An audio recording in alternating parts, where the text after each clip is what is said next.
Hi there, it's Hallie Crawford with HallieCrawford.com Career Coaching. I hope you're having a great week. I am, and I'm ready to rock and roll. I'm talking about the top 10 tips to help you identify your ideal career. So last week we started on the first 3 tips, and today we're going to talk about tips 4, 5, and 6 to help you continue on the journey of identifying your ideal career. You ready? Let's rock and roll. So tip number 4 in identifying your ideal career is to, when you're thinking about career ideas, is to look at the big picture. Here's what I find happens for people. I see so many clients come to me and they're thinking about a possible career change and they've brainstormed some ideas, which is great.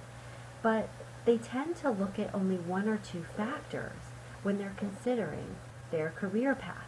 They might be considering their salary, which is really important, but not the only thing you can consider. They might be considering, location, what kind of work environment, or what kind of skills and experience they have to bring to the table in order to identify the right career. And here's the thing. There's nothing wrong with looking at those things in order to identify the right career path. Those are actually things you need to consider. But you need to also take a step back and look at the big picture, because I find that too many people, they take a look at their resume and they say, okay, I'm good at this, I have work experience in this, or my degree is in this field, so I'm just going to go in that direction.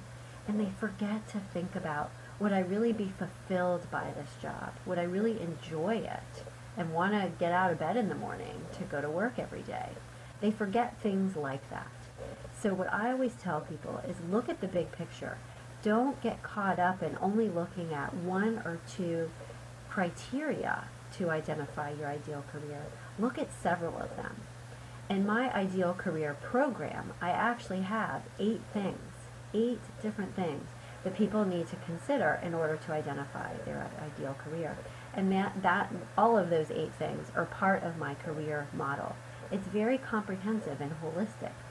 And it helps people look at the big picture, which is what you need to do. So tip number 4 is look at the big picture when you're wanting to identify your ideal career. Okay, so tip number 5 is to identify and tap into your natural talents. So I talked about this a second ago. When people are looking to clarify their career direction and identify what the right career path is, one of the things they need to definitely look at is what are your natural talents and abilities. So think about this for a moment. What is one thing that you do better than most people you know? Doesn't have to be for everybody, but one thing that you do better than most people that you know. That is probably one of your natural talents and abilities. And it's one of the things that you have to consider when you're identifying your ideal career. Okay? It is a fact. Studies have shown that when people are using their natural talents and abilities in a job, they are more fulfilled and rewarded in that job. And if you're not, it's a problem. So think about your current career path. Are you using your natural talents and abilities? This is like using your gifts and talents. You need to tap into them. And if you're not, that's a red flag. You probably need to be looking in a different career direction. So tip number 5 is to identify and tap into your natural talents and abilities. Tip number 6 is don't discount what comes naturally to you. This is related to the 5th tip about your natural talents and abilities. Here's another thing that I find happens to people is they tend to discount what comes naturally to them just because it comes so easily to them. So it could be anything from, are you great at planning events or working with spreadsheets, working with numbers, or connecting and communicating, networking with people? Realize that not everyone is good at those things. When we do something over and over in our lives and it comes very naturally and easily to us, we start to assume that everybody can do these same things. And that is not the case.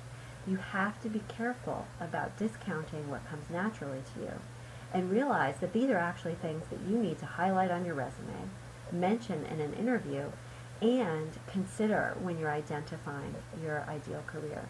So tip number 6 is don't discount what comes naturally to you. So those were, for today, tips 4, 5, and 6 for identifying your ideal career. Tune in next week where we're going to talk about tips 7, 8, 9, and we'll throw in a bonus tip number 10 as well for the top 10 tips to identify your ideal career. As you know, I am all about having a career you love. So work on these steps this week. Brainstorm ideas here. Use these tips right away and get in touch with me if you need additional help. That's why I'm here. I love what I do and I want to help you find the right career path as well. I'll talk to you next week.